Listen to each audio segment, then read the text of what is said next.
जी जी साथ। Only second question आपको sir only second question आपको सबमिट करवाना है।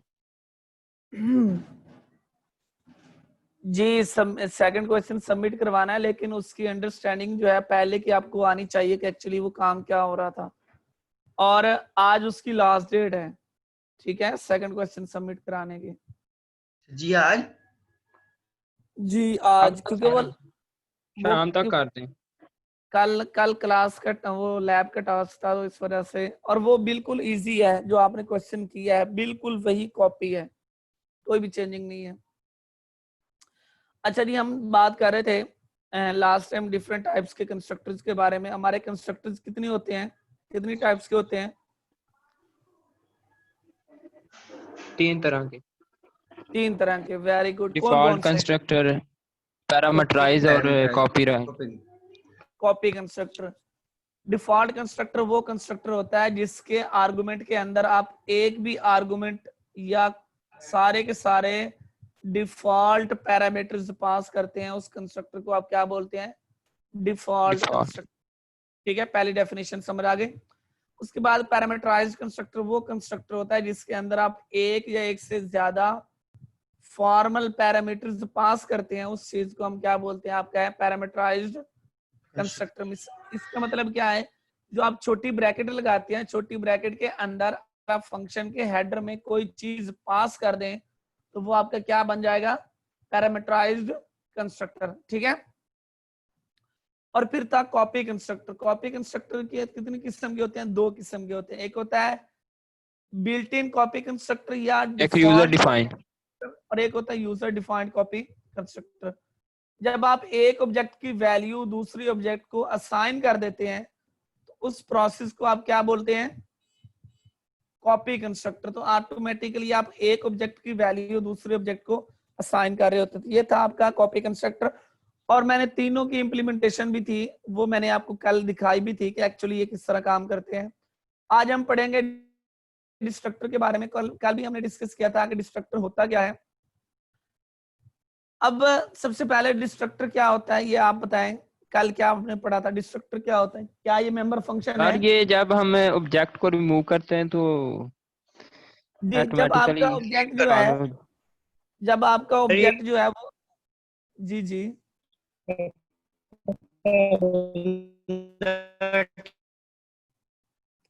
अच्छा जी, पहले नंबर पे आपको ये पता होना चाहिए कि ये वही मेंबर फंक्शन ही है जिस तरह आपका मेंबर फंक्शन कंस्ट्रक्टर होता है, जहाँ दूसरे सिंपल मेंबर फंक्शंस होते हैं। ठीक है।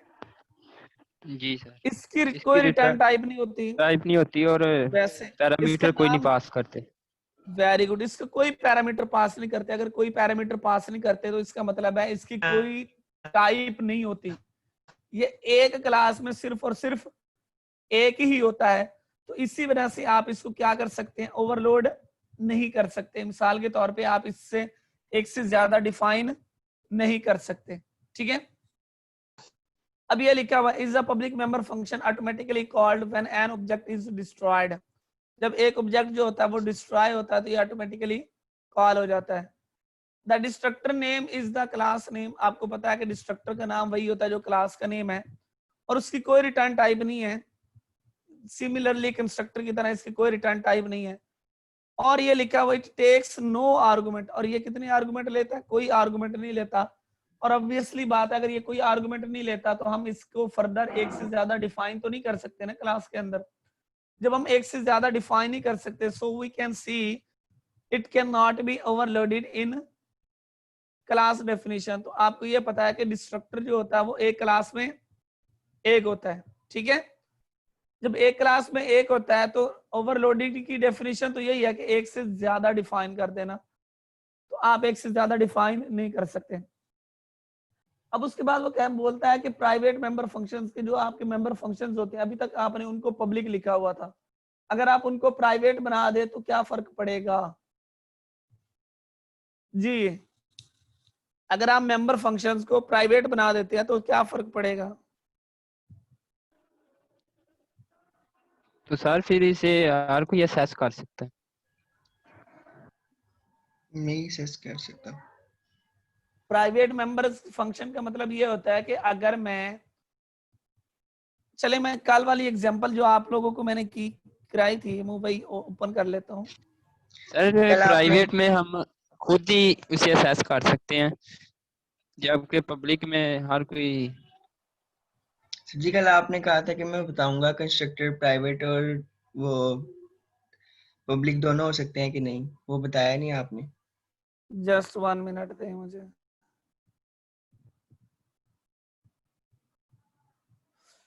चले मैं अभी ये कर लेते हूँ।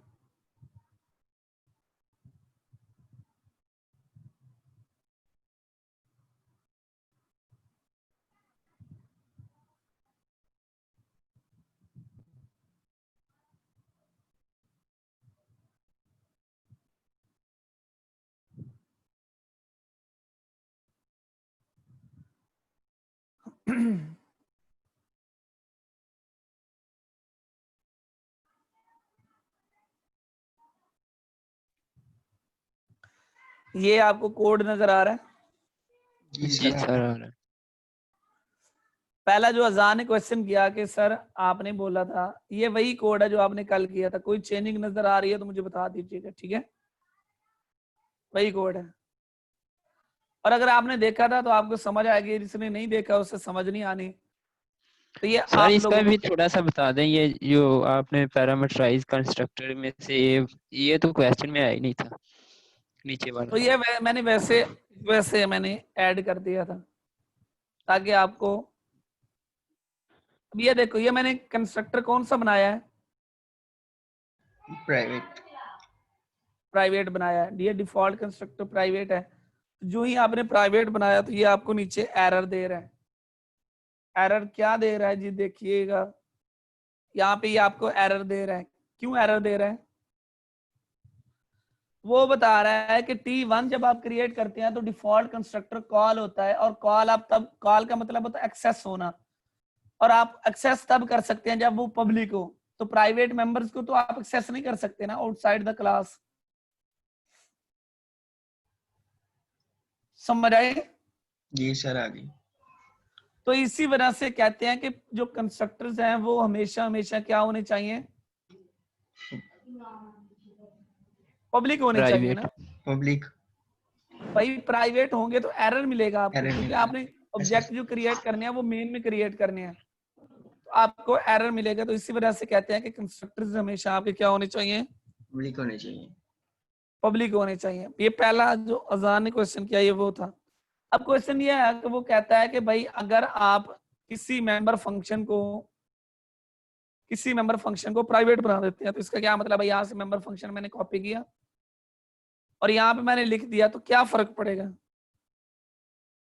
अब ये देखो, आप इसको मेन फंक्शन में एक्सेस नहीं कर सकते। मेन फंक्शन में इसको एक्सेस नहीं कर सकते क्योंकि क्लास से वो बाहर है। ये जो ही आपने इनपुट को कॉल किया तो ये आपको एरर दे रहा है ना। जी सर। yes sir. लेकिन अगर आप किसी और फंक्शन के अंदर, मिसाल के तौर पे इस फंक्शन के अंदर आप इसको किसी ऑब्जेक्ट की मदद से कॉल करते हैं, या इस फंक्शन के अंदर, ये देखो T3 के साथ अगर मैं कॉल करता हूं, T3 dot input function call करूंगा तो ये मुझे एरर देगा या नहीं देगा? ये मुझे एरर नहीं देगा। क्यों भाई? उसकी वजह ये है कि प्राइवेट मेंबर्स जो होते हैं वो सिर्फ और सिर्फ एक्सेस होते हैं क्लास के अंदर या क्लास के मेंबर फंक्शंस के अंदर। क्लास के अंदर एक्सेसिबल होते हैं, ये क्लास के मेंबर फंक्शंस के अंदर एक्सेसिबल होते हैं। ठीक है? तो इसी वजह से हम कहते हैं, इसी वजह से प्राइवेट मेंबर फंक्शंस क्या करते हैं, यहां पे लिखा हुआ है, जब आप प्राइवेट मेंबर फंक्शंस बनाते हैं, कैन ओनली बी कॉल्ड, ये सिर्फ और सिर्फ कॉल हो सकते हैं by another member functions of the same class. तो ये मतलब है आप इसको कॉल कर सकते हैं किसी दूसरे फंक्शन में जो कि क्लास का हिस्सा है। अभी मैंने T3 के साथ कॉल किया, किस फंक्शन के अंदर? सम वाले फंक्शन के अंदर मैंने इनपुट को कॉल किया, तो मैं कॉल कर सकता हूं। और ये इंटरनल प्रोसेसिंग के लिए इस्तेमाल होता है कि मतलब आपने जो प्राइवेट मेंबर फंक्शंस है उसको सिर्फ और सिर्फ कहाँ यूज करना है? क्लास के अंदर ही यूज करना है, आप उसको बाहर यूज नहीं कर सकते। मैंने इनपुट को जब बाहर एक्सेस किया तो आपको एरर दे रहा था, तो यहाँ पे यही लिखा हुआ है not for the use outside of the class. यहाँ पे अगर आप लिखें, यहाँ पे आपको किसी किस्म का एरर नहीं दे रहा, क्योंकि आप क्लास के अंदर उसको एक्सेस कर रहे हैं। लेकिन यहाँ पे आप क्लास के बाहर एक्सेस कर रहे हैं तो ये आपको एरर दे रहा है। क्यों एरर दे रहा है? क्योंकि ये प्राइवेट मेंबर फंक्शन है। ठीक है, यस सर। तो यहाँ पे आपने जिस फंक्शन को भी बाहर यूज करना हो उसको आप क्या बनाएंगे? पब्लिक बना देंगे। ठीक है,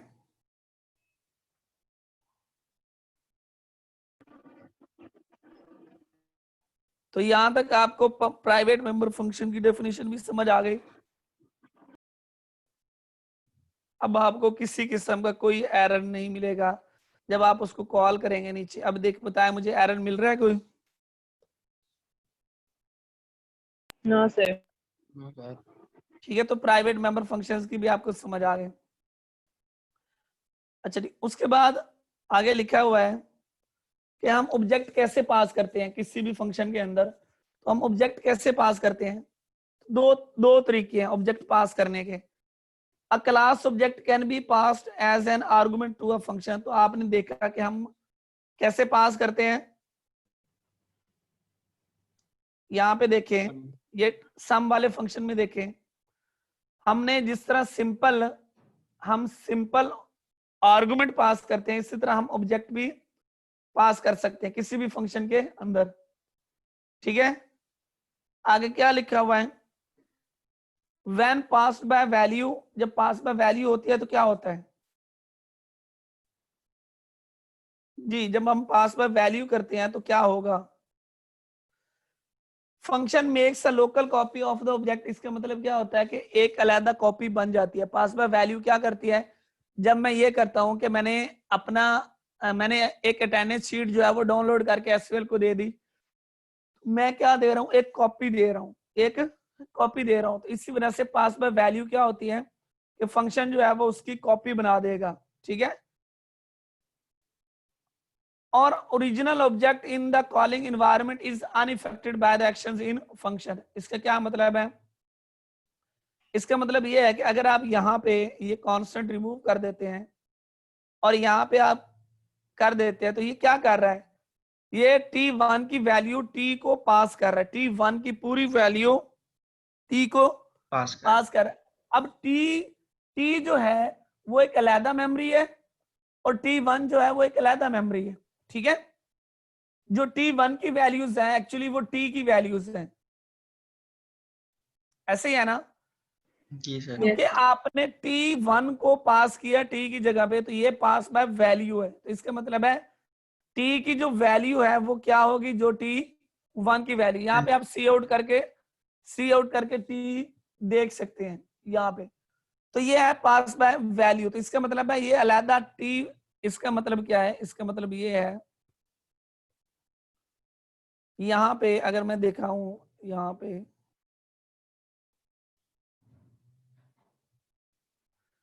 जब ये t1 बना, t1 के अंदर कितने मेंबर्स थे?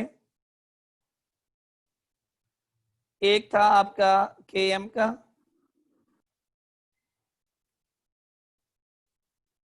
और एक था ऑर्स का। ऐसे ही है ना?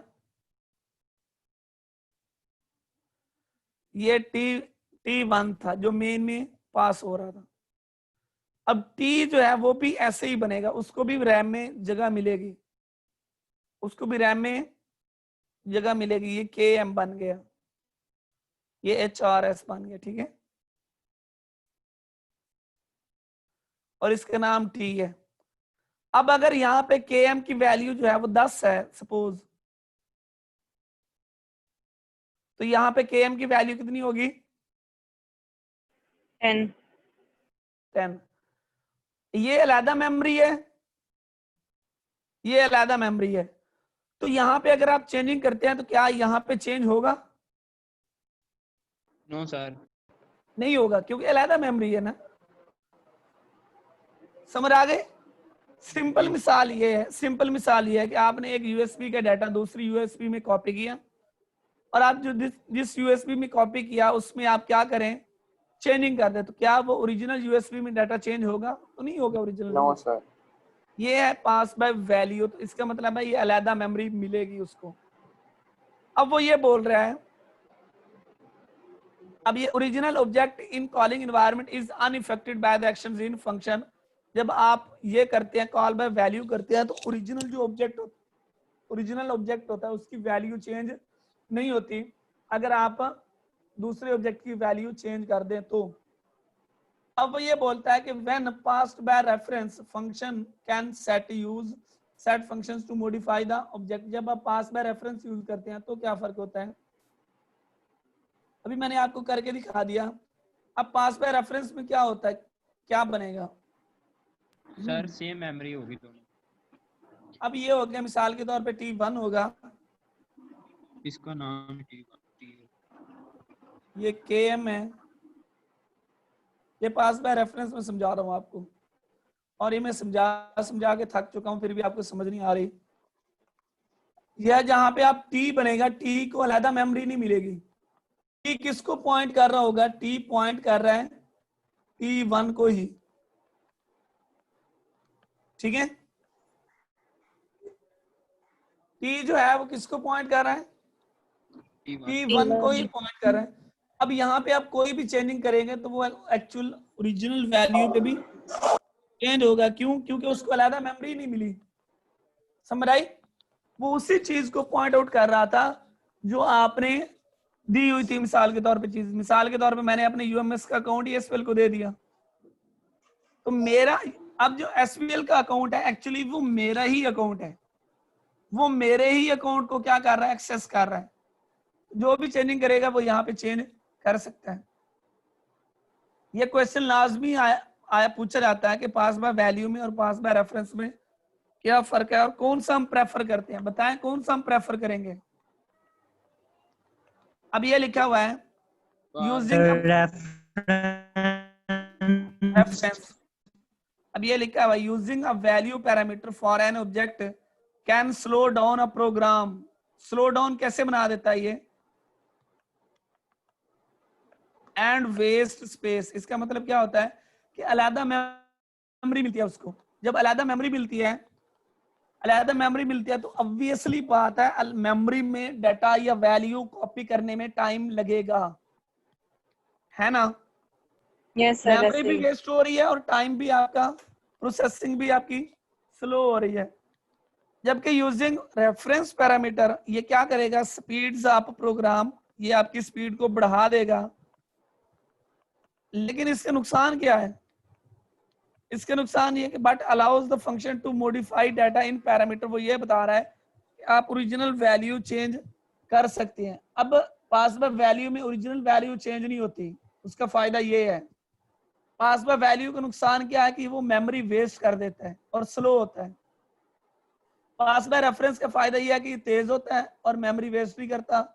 नुकसान इसका क्या है कि ये ओरिजिनल वैल्यू को चेंज कर सकता है। तो ओरिजिनल वैल्यू को आप चाहते हैं कि चेंज ना हो, तो उसके लिए आप क्या यूज करते हैं? Past by value.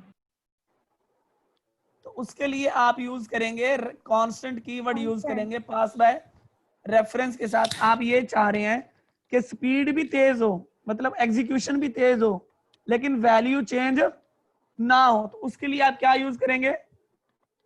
आप ये करेंगे कि यहाँ पे जाके कोड में यहाँ पे जाके आप कांस्टेंट लिख देंगे। तो ये क्या करेगा? यहाँ पे CONST, ये T की वैल्यू जब आप चेंज करने की कोशिश करेंगे तो ये आपको एरर दे देगा।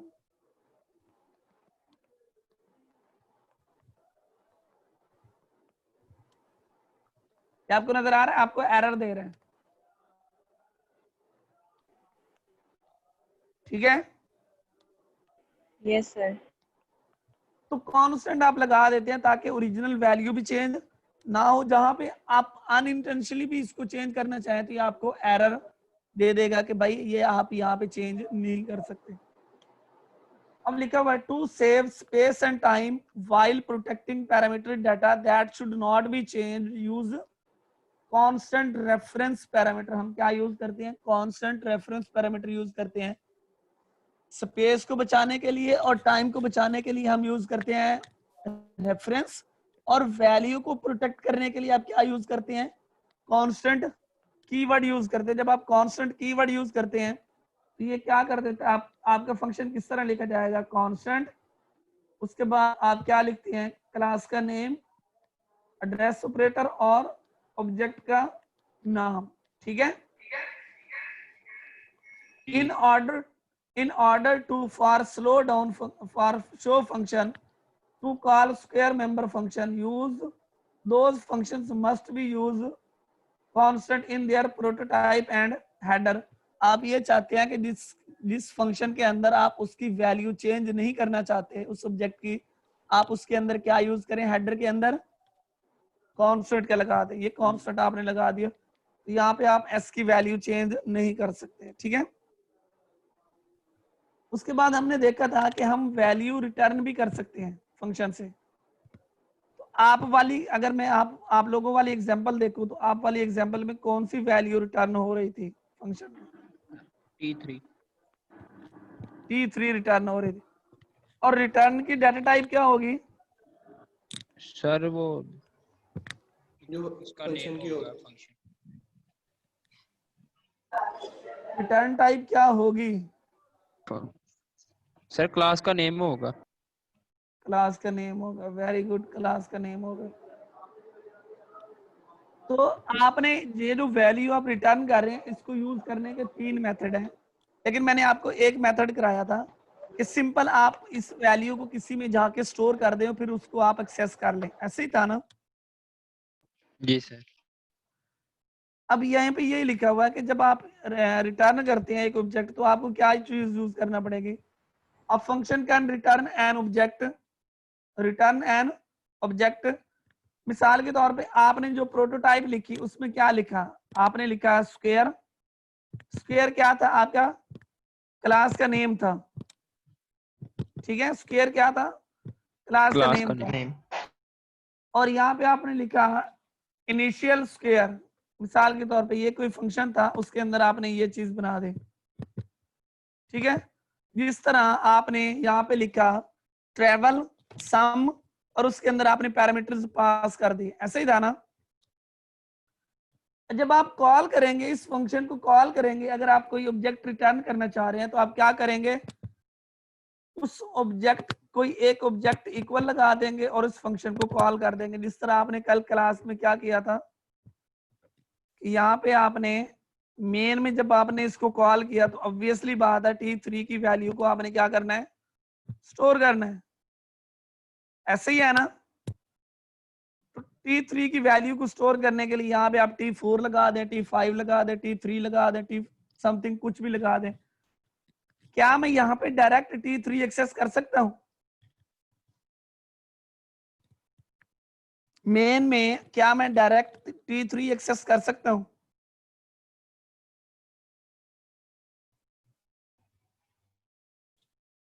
डायरेक्ट सर नहीं कर सकते, नहीं स्टोर कर सकते करके फिर।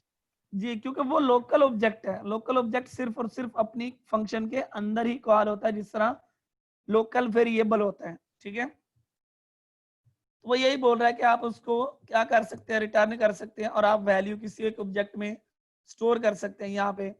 अब फंक्शन जब रिटर्न करता है तो वो क्या बोलता है, the function must define an object for internal use. जिस आपने अगर ऑब्जेक्ट रिटर्न करना है तो एक आपको ऑब्जेक्ट डिफाइन करना पड़ेगा इंटरनल यूज के लिए। मैंने सम फंक्शन के अंदर इंटरनल यूज के लिए कौन सा ऑब्जेक्ट जिसको रिटर्न किया, डिक्लेयर करना किया था या नहीं किया था, इंटरनल यूज के लिए मैंने जिस ऑब्जेक्ट को मैंने रिटर्न T1 करना किया था। t3 मैंने किया था, यहाँ पे देखें जी सर, फर्स्ट पे t3 को मैंने डिक्लेयर किया था क्योंकि मैंने इसको रिटर्न करना था इंटरनल यूज के लिए। अच्छा सर, ये इसके बाद सेम होने चाहिए जो रिटर्न करना और जो जिसमें जाके स्टोर करना, नहीं नहीं नहीं नहीं नहीं, ये सेम आपकी मर्जी है। जी सर। मैं यहाँ पे ये इसी वजह से तो बोल रहा था कि यहाँ पे आपकी मर्जी है, यहाँ पे आप क्या लगाएं, यहाँ पे आप 5 लगा दें,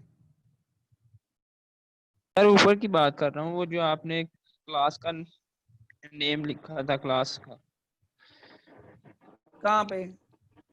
ये वाला, ये ट्रैवल T3 सेमीकोलन नीचे, जी ये वाला और जो रिटर्न करना वो सेम होना चाहिए। जी की जी जगह कुछ भी जी जी, वो तो सेम होना चाहिए, क्योंकि आपको पता है कि आप वरना किसको रिटर्न करोगे। जी सर, ये पूछ। अच्छा जी, और हमने ये बोला यहाँ पे कि यूज विद रिटर्न स्टेटमेंट, आप इसको क्या करते हैं, रिटर्न स्टेटमेंट यूज करते हैं और वो उसको रिटर्न कर देगा। तो ये भी इस तरह का एक फंक्शन है। यहाँ पे देखें, इसकी जो रिटर्न टाइप है वो क्या है इस फंक्शन की, इसकी रिटर्न टाइप क्या है? स्क्वायर, क्लास का नेम है। यहाँ पे आप क्या कर रहे हैं,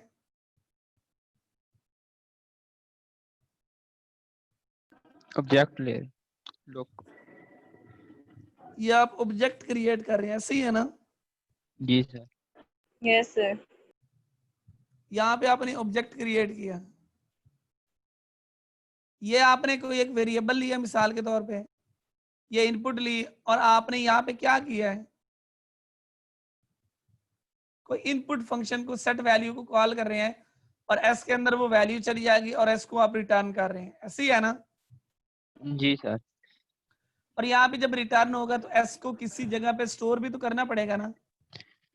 जी सर, ये हमने एक से ज्यादा भी रिटर्न कर सकते हैं सेम टाइम एक फंक्शन जी, में। ये कौन बताएगा मुझे, हम एक से ज्यादा वैल्यू रिटर्न कर सकते हैं एक फंक्शन से?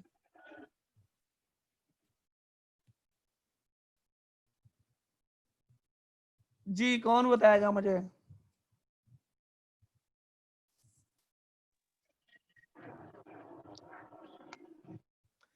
वो मेरे भाई, एक फंक्शन सिर्फ और सिर्फ एक वैल्यू को रिटर्न करता है, एक से ज्यादा वैल्यू को रिटर्न नहीं करता, ठीक है? या आप लोग नोट कर लें, एक फंक्शन जो है वो एक वैल्यू को रिटर्न करेगा, एक से ज्यादा वैल्यू को रिटर्न। ये देखिए, आपको एरर मिल रहा है। Yes, sir. जी सर। आप एक से ज्यादा वैल्यू को रिटर्न नहीं कर सकते, एक फंक्शन सिर्फ और सिर्फ एक वैल्यू को रिटर्न करता है। ये तो पीएफ में एमसीक्यूज भी मेरे ख्याल में था।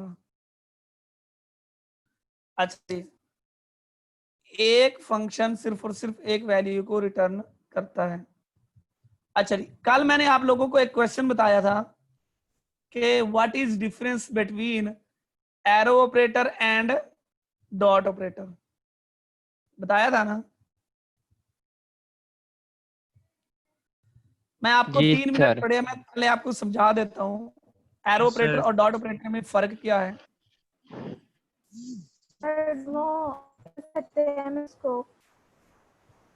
यहाँ पे देखिए 3 मिनट है,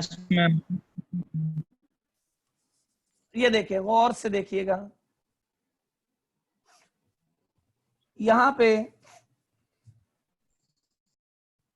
पे मैंने एक ऑब्जेक्ट बनाया ट्रैवल के नाम पे। अगर मैं यहाँ पे लिखता हूँ ओबीजे, तो ये मेरे क्या हुआ, एक ऑब्जेक्ट हुआ, ऐसे ही है ना? जी सर। अगर मैं यहाँ पे एक स्टैरिक लगा देता हूँ, तो ये आपका क्या हुआ,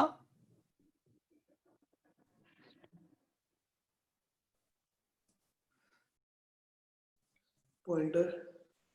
ऑब्जेक्ट। अभी के लिए क्योंकि आपने पॉइंटर अभी नहीं पढ़े, मैंने पढ़ाने हैं आप लोगों को बाद में, तो सिर्फ आपने ये ध्यान में रखना कि जब जिसके साथ आप स्टैरिक लगाएंगे तो ये आपका क्या बन जाएगा, ऑब्जेक्ट पॉइंटर, या ये पॉइंटर है, ठीक है?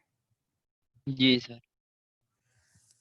अब आपने ये देखा कि ये जो ओबीजे है, तो ये भी तो ऑब्जेक्ट ही है ना, चाहे वो पॉइंटर ही ऑब्जेक्ट क्यों नहीं है, लेकिन पॉइंटर तो है, ऑब्जेक्ट तो है ना। अब इसका मतलब क्या है कि ओबीजे जो है ये इन मेंबर्स को एक्सेस कर सकता है, इस क्लास के मेंबर्स को एक्सेस कर सकता है, जिस तरह T1 जो है वो एक्सेस कर रहा है, T2 एक्सेस कर रहा है, तो ये भी तो इसी क्लास का हिस्सा है, तो इसको एक्सेस कर सकता है ना। तो यहाँ पे जब आपने डॉट ऑपरेटर लगाया तो ये आपको किसी किस्म का कोई चीज नहीं देगा, आपको एरर दे देगा। क्यों? कि वो बता रहा है कि ये ऑब्जेक्ट पॉइंटर है। क्या है? Pointer object. आप क्या यूज करेंगे जब आपने इसको किसी मेंबर के साथ एक्सेस करना है? आप क्या यूज करेंगे? Arrow operator. क्या जो ही आपने ऑब्जेक्ट पॉइंटर के साथ एरो लगाया तो आपको नजर आ रही है डिफरेंट टाइप्स के पैरामीटर्स नजर आ रहे हैं, जी सर। मेंबर्स। अरे डॉट लगाने से तो नजर नहीं आ रहे थे ना। मिसाल के तौर पे आपने यहाँ पे इनपुट ले लिया, ये जो भी, अब ये किसको कॉल कर रहा है? तो डॉट ऑपरेटर में और एरो ऑपरेटर में क्या फर्क हुआ? डॉट ऑपरेटर यूज होता है किसके साथ?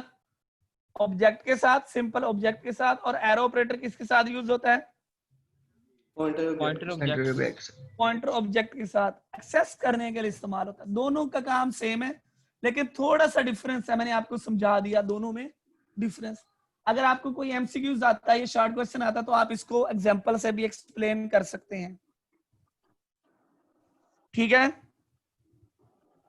डॉट सिंपल को एक्सेस करना, सिंपल ऑब्जेक्ट। यहां तक समझ ना आई हो? सर डॉट सिंपल ऑब्जेक्ट को असेस करने के लिए होता है। डॉट सिंपल ऑब्जेक्ट के साथ यूज होता है मेंबर्स को एक्सेस करने के लिए। जी एरो सर ठीक ऑपरेटर है। जो यूज होता है वो ऑब्जेक्ट पॉइंटर के साथ इस्तेमाल होता है।